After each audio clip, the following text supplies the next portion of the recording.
তেখেতৰ দিনত ভাল কাম হৈছে, চাকৰি 1 টকাও ঘোষ নোখোৱাকৈ চাকৰি দিয়া বুলি যিটো দাবী কৰে সেইটো আমি দেখিছোঁ নহয়। সঁচাকৈ সেইটো ভাল কাম হৈছে। আজি দুখীয়া মানুহৰ ঘৰৰ ল'ৰা ছোৱালীয়ে কষ্ট কৰিলে চাকৰি পায়, এইটো আগতে নাছিল। কংগ্ৰেছৰ দিনত এইটো পৰিৱেশ নাছিল। এইটো বিজেপিৰ দিনত অহা প্ৰথম আৰম্ভণি সৰ্বানন্দ সোণোৱাল ডাঙৰীয়াই কৰিছে। আৰু তাৰ চৰকাৰক সমালোচনা কৰি বিপদত নিতুমণি শইকীয়া। হয়, নিতুমণি শইকীয়াৰ ভয়ংকৰ কাণ্ড। এইজন হৈছে প্ৰতিদিন টাইমৰ মুখ্য সম্পাদক নিতুমণি শইকীয়া। আৰু এই নিতুমণি শইকীয়াই এনে এক আচৰিত কাৰ্য সংঘটিত কৰিছে বৰ্তমান এই সময়খিনিত, যি কাৰ্য দেখি আপোনালোক সকলোৱে আচৰিত হৈ পৰিব। এই নিতুমণি শইকীয়াই প্ৰতিটো সময়তে চৰকাৰখনক সমালোচনা কৰে। চৰকাৰখনৰ যিবোৰ কাম, সেই কামবোৰৰ দুখবোৰ ৰাইজৰ আগত দাঙি ধৰিবৰ কাৰণে চেষ্টা কৰে। হিমন্ত বিশ্ব শৰ্মাক প্ৰতিটো সময়তে সমালোচনা কৰা দেখা পোৱা যায় এইজন নিতুমণি শইকীয়াই। আৰু এই নিতুমণি শইকীয়াই বৰ্তমান চৰকাৰখনক লৈ যিবোৰ কথা কৈছে, সেই কথাখিনি শুনাৰ পিছত আপোনালোক প্ৰত্যেকেই কিন্তু আচৰিত হৈ পৰিব। এই নিতুমণি শইকীয়াৰ যি টকশ্বত কেতিয়াও কিন্তু দেখা পোৱা নগ'ল যে তেওঁ বিজেপি চৰকাৰখনৰ ভাল যিবোৰ কাম, সেই ভাল কামবোৰৰ আলোচনা কৰা।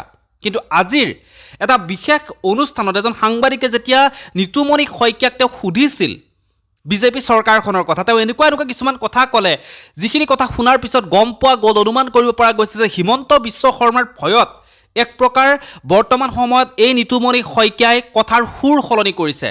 হিমন্ত বিশ্ব শৰ্মাৰ ভয়ত এওঁৰ কথাৰ সুৰ সলনি হ'বলৈ বাধ্য হৈ পৰিছে বৰ্তমান এই সময়খিনিত। কাৰণ আপোনালোক সকলোৱে গমেই পায়, আজিৰ পৰা দুদিন আগত হাউচিং বৰ্ডৰ পৰা নটিচ আহিছিল এইজন নিতুমণি শইকীয়াৰ তাত।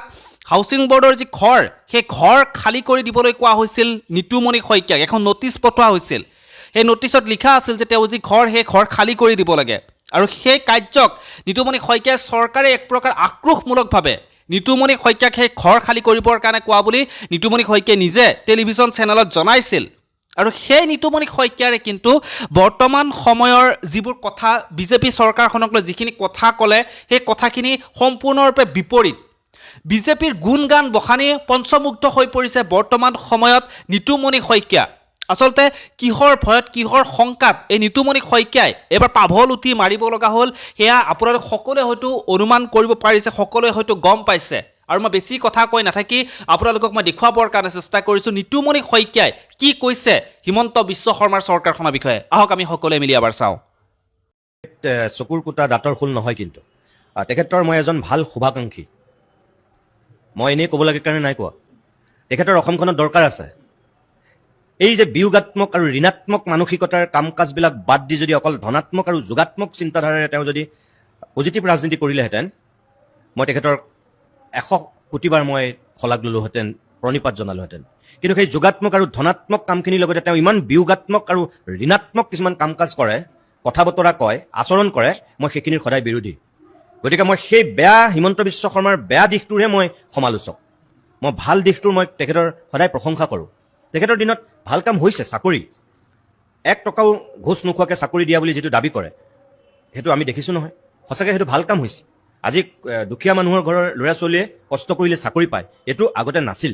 কংগ্ৰেছৰ দিনত এইটো পৰিৱেশ নাছিল। এইটো বিজেপিৰ দিনত অহা প্ৰথম আৰম্ভণি সৰ্বানন্দ সোণোৱাল ডাঙৰীয়াই কৰিছে। আৰু তাৰ সেই ধাৰাবাহিকতা এতিয়া ৰক্ষা কৰি আছে হিমন্ত বিশ্ব শৰ্মাই। মই সেইটো সমৰ্থন কৰোঁ। ৰাস্তা ঘাটৰ উন্নয়ন, যদিও এইটো এটা কণ্টিনিউৱাছ প্ৰচেছ, এইটোত নতুনত্ব চাবলৈ একো নাই। হাইৱেবিলাক চেণ্ট্ৰেল গভৰ্ণমেণ্টে কৰিছে আৰু ষ্টেট ৰোডবিলাক চৰকাৰে কৰিছে, গাঁৱৰ ৰাস্তা ঘাট চৰকাৰে কৰিছে। এইটো এটা কণ্টিনিউৱাছ প্ৰচেছ উন্নতিৰ। গতিকে এইটো কৰিবই লাগিব। চৰকাৰ আমি সলাওঁ কেলে, সেইখিনি কৰিবলৈকেতো সলাওঁ। সেইখিনি তেওঁলোকে কৰিছে, সেইখিনি ভাল কথা। তাৰ বাহিৰে যিবিলাক ফ্লাইঅভাৰ নিৰ্মাণৰ পৰা আৰম্ভ কৰি, যিবিলাক শ্বহীদ স্মাৰকৰ পৰা আৰম্ভ কৰি, জ্যোতি বিষ্ণু প্ৰেক্ষাগৃহৰ পৰা আৰম্ভ কৰি উত্তৰ গুৱাহাটীৰ ব্ৰিজলৈকে যিবিলাক চকুত লগা কাম, সেইবিলাক প্ৰশংসনীয়।